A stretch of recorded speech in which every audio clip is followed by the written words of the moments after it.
Here we have inverse trig functions inside of trig functions, but they're not like trig functions. So what we're going to do is we're going to start with the inside stuff, and remember an inverse trig function represents an angle. So we're going to draw a triangle and label it such that the cotangent is 3.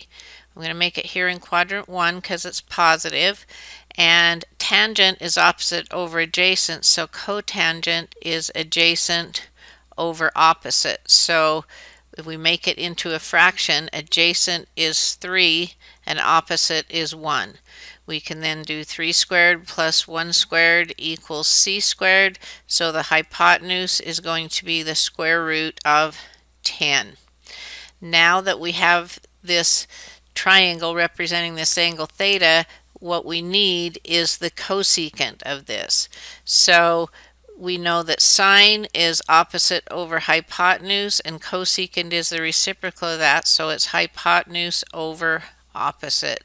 So the answer here will take hypotenuse over opposite. Opposite's just 1, so we don't need to put that.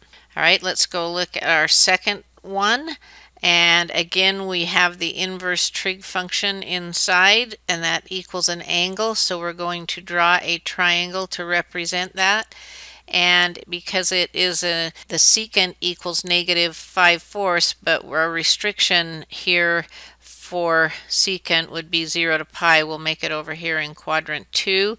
We're going to label the sides so that the secant is -5/4. Cosine is adjacent over hypotenuse, so we're going to have hypotenuse over adjacent, and so the hypotenuse is 5 and the adjacent is -4. The hypotenuse is never negative, and so we put the negative with the 4, and we know x values are negative there in quadrant 2.